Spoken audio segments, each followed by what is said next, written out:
Hey Kelly, welcome or welcome back. Have you ever wanted to go wild camping, just keep on getting busted, or just a little bit dubious about getting caught? In this video, we're going to give you our top tips of how to stay undetected for beginners such as yourself. Let's have a proper look, shall we?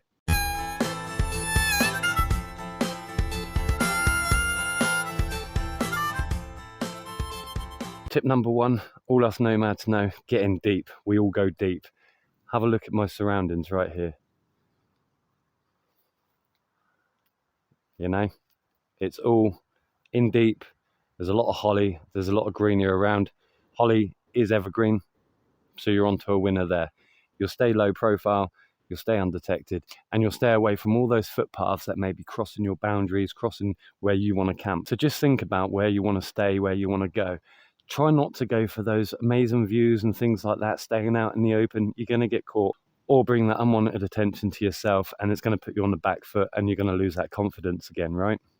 I'm going to prove that to you by just taking a little walk out of our home, our area, just to show you how well we blend in.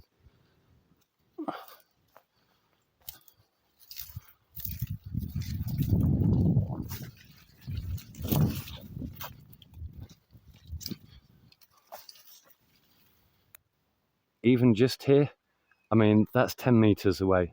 Perfect.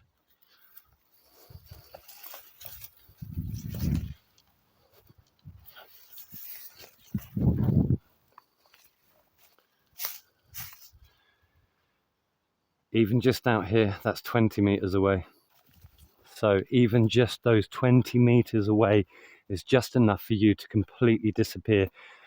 We always advocate at least 50 to 100 meters, but as you can see there, there's only 20. Let's have a look at our next top tip, shall we? Without pointing out the obvious, think about the color of your tent. So number two, think about the color of your tent. You don't want a bright green, bright red, bright orange tent, especially when you're in a surrounding like this. Think about the color, think about the profile as well, the size of the tent. If you get a big tent, it's going to get condensated, or in those winter months, you're going to have to use a lot more heat to warm that tent up. Keep it low profile, keep it dull, keep it brown, something like that. You'll win every time. Or even look at the holly. If it was that dark green like that, you'll win. You'll be absolutely fine. Tip number three. Now, you remember the old highway code, stop, look and listen before you cross the road? Well, we incorporate that into our lifestyle. We stop, we look, we listen. Why? Because if we're looking for a track and there's a track or a road or something close by, you just want to stop, take it in, watch what people are doing. If people are just walking by, that's fine. But if you can see them, they can see you.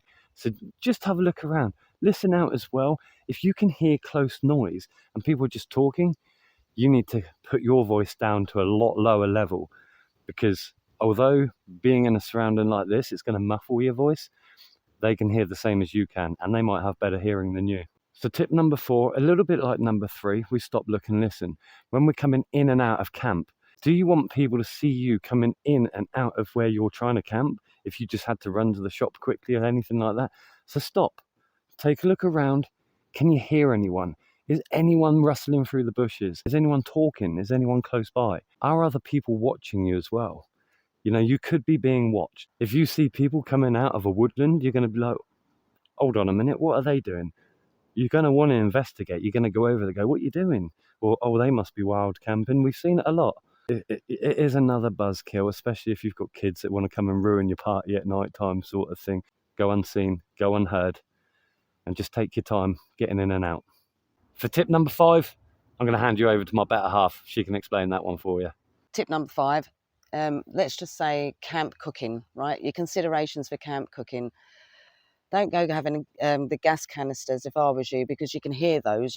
People can normally hear them cooking on those. We tend to use this, which is just a little homemade can stove, and if you want to know how to do that, and we just use this as a bit of a wind guard and also a way to rest the pot, because it's a lot sturdier than just a can.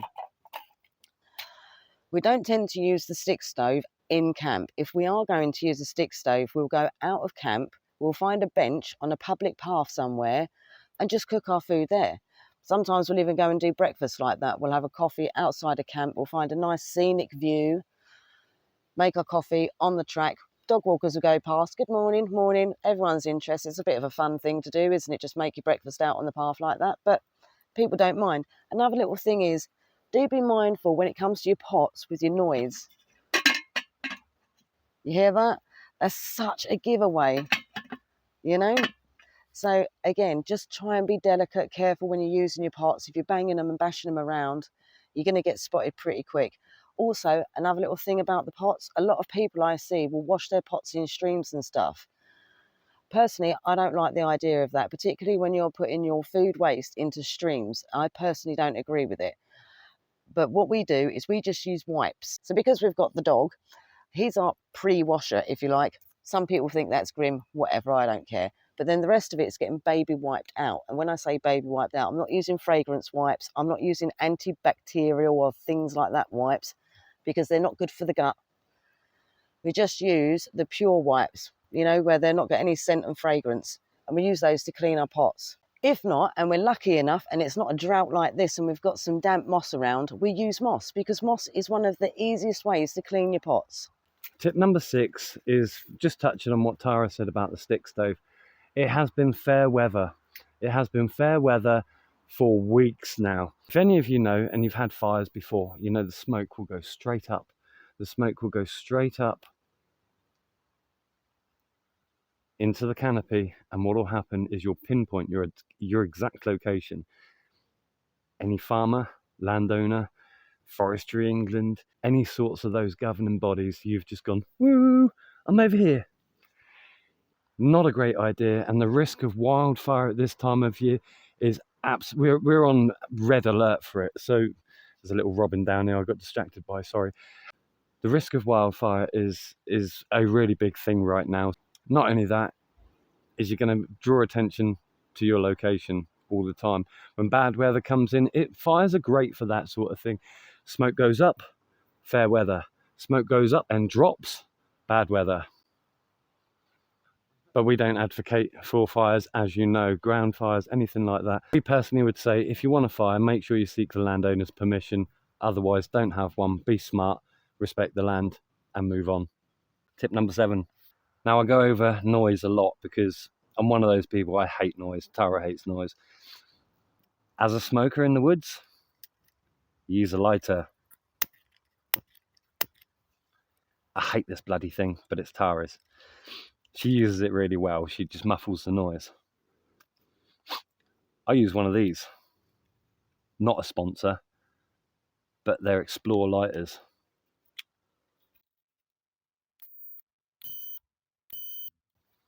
Barely any sound. The only downfall, it's got a blue light. So you've got to make sure you cover up the blue light at night time. It's not that bright. No one's really going to notice. But think about the noise in which you're making. If you're going to start cutting down trees, cutting wood, and all that sort of thing, you're just going to attract attention to yourself. And it's like some of you, I mean, you've even turned around and said, oh, I'd love to come and camp with you, and I've got a guitar and I play this. No, don't go out trying to play music and guitars. Music travels for miles, absolutely miles, even coughing and sneezing. And this is why we've said to you in the past, if you've got a cough, you know we always wear our scarves, cough into the scarf and you'll be winning. Which leads me on nicely to tip number 8, I think. Lights. Lights are a real bugbear. I absolutely hate them. Tara hates them. When we met up with our members at camp this year, everyone had a headlight or wanted to have torches on, and we're just like, oh no, and you get that headache. But we've been walking through many woodlands all over the UK. We have been living all over the UK, and you can see a light. You can see a light coming through the woods. Even if they've got it on low, they're pointing it down at the ground. We always use a red light. We always use a red light, or if push comes to shove, we've got a green light. At least it's the two natural colours that the eye can't discern too much on which direction it's coming from. And the deal is the same with us. When it gets dark, we go to sleep. When it gets light, we wake up. So you don't really, unless you really need a pee in the middle of the night, you don't need a torch. You've got a phone. Everyone else has got a phone. You've got a phone. I've got a phone. Use your screen just to see, oh, that's where I put something. And that way you're not lighting yourself up. You're not, putting yourself on the map. Any hunter, any poacher, anyone like that, if they're watching or they driving by, scoping out the area, you're not going to get seen. Bonus tip though, if you do want a light on and you're a bit scared, you're a bit dubious, or you just want a bit of comfort in your tent, put a sock over it, just a thin sock, a summer sock, and that'll drop that light emission right down. You can see the light, you can see what you're doing, your eyes will adjust, and you'll have a much more pleasant time than lighting yourself up like a Christmas tree, eh? Tip number 9, think about the clothing. Now, as you see, we wear combats and dark colours. Sometimes you've seen me in a red top. It's only because I know that I'm fairly safe in this area. No one's really looking for us. But as I've gone over in the last video, if you want to have a look at that, red is one of the most depreciating colours within a woodland. The further away you get away from it, the duller it looks. But think about the clothing in which you're wearing. Also, if you're going to get in deep, you know, for your first time wild camping, you're going to want a pair of jeans or combats, something that's not going to get you prodded and poked by all the foliage, flora and fauna that is around. Because as you saw when I walked in and out, you're going to be fighting your way through bramble, holly, any sorts of things like that. Or you may not. You might just have a dense woodland of soft plants and trees. Rhododendron, for instance, evergreen, really good to get inside. Little boma inside there, you'll be laughing. But yeah, just think about your clothing. Also, wearing those or these sorts of colours, it allows you to stay undetected. It allows you to blend in and keep a low profile. If you're wearing trackies, bright colours, all that, like, you look like, no offence to some of you that might, but you look like you're going to a rave party. And it's not really outdoor attire, is it? Fit in, and as we said in our How to Stay Undetected video before, you become the grey man. Move slower, take your time. Like I said at the beginning of this video, go slow, stop, look, listen, all those sorts of things. Bring in that skill set along with your attire, and all of a sudden you've got a well-rounded package of confidence, attire, practices, skills, just for starting out and blending in and being part of your environment and things like that, eh? Also, if you've got a dog, look at you. You're lovely, ain't you, mate? Give me a kiss. Give me a kiss. Give me a kiss. Give me a kiss. Give me a kiss. Make sure it's not a yapper, because those dogs, they'll give you away in no time. This little cute boy, because he's my service dog, he will only bark on command, won't you, mate? Yeah. He will only bark on command and when we tell him to, because, well, if something starts coming through the bush, your little yappy dogs, they're going to give you away. Oh, thank you. See, always go for the nice quiet dogs. That's what they say, don't they? Be careful of the quiet ones. That's what they say, don't they? Right? But he always gives a low gruff. If someone's close by, he'll a low gruff. If someone came bursting through this woodland right now, he's going to go for them. Sadly, he's going to go for them. But he's very well trained. I know, he's a very good boy. And did you want to give a shout out to Shadow? Yeah? You want to say hello to Shadow? He's on the screen. Say hello, Shadow. Hey? You're a good boy, ain't you? Yeah. But yeah, just remember, keep low profile. Keep your dogs like that don't bark. Bring them with you. Bring the ones that don't bark with you. You'll be alright. You're stealing the show today, aren't you, mate?